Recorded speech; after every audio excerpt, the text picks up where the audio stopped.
नाशिक जिल्ह्याच्या पिंपळगाव बसवंतमध्ये तणावाचं वातावरण आहे। हिंदुत्ववादी संघटनांनी भव्य मोर्चा काढलाय। सोशल मीडियावर पोस्ट व्हायरल केल्याच्या रागातून एका तरुणाला मारहाण करण्यात आली आहे असा आरोप आंदोलकांकडून करण्यात येतोय। या मारहाणीच्या विरोधात पिंपळगावात हिंदुत्ववादी संघटनांचा पोलीस ठाण्यावर भव्य मोर्चा काढण्यात आला। मोर्चात हजारोंच्या संख्येने हिंदू बांधव सहभागी झाले आहेत, त्यामुळे परिसरात तणावाचं वातावरण आहे।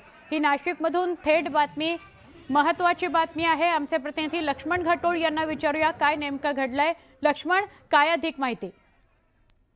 नाशिकच्या पिंपळगाव बसवंत या ठिकाणची ही घटना आहे। आर्यन बिगानिया या नावाचा एक हिंदू तरुण होता। त्याने काही दिवसांपूर्वी सोशल मीडियावर एक शौर्य दिनाच्या निमित्तानं पोस्ट व्हायरल केलेली होती आणि ही पोस्ट व्हायरल केल्यानंतर संबंधित तरुणाने व्हायरल केलेली पोस्ट जी आहे ती एका समाजामध्ये तेढ निर्माण करणारी आहे अशा प्रकारचा आरोप करत काही मुस्लिम तरुणांनी एकत्र येत त्या तरुणाला बेदम मारहाण केली। त्यामध्ये हा तरुण जो आहे तो गंभीर जखमी आहे। त्याच्यावर नाशिकमधल्याच एका खासगी रुग्णालयात उपचार देखील केले जात आहेत। त्याची प्रकृती चिंताजनक आहे। या सगळ्यामुळे हा वाद जो आहे तो हिंदू मुस्लिम असल्याचा आरोप करत आज हिंदू संघटनांनी एकत्र येत नाशिकच्या पिंपळगावमध्ये बाजारपेठ बंद ठेवून भव्य मोर्चा काढलेला आहे आणि या मोर्चामध्ये हजारोंच्या संख्येने हिंदू बांधव सहभागी झालेला आहे। इतकंच नाही तर भाजपच्या आमदार देवयानी फरांदे या देखील या मोर्चामध्ये सहभागी झालेल्या आहेत। नक्की लक्ष्मण, धन्यवाद। आपण सविस्तर माहिती दिली त्याबद्दल।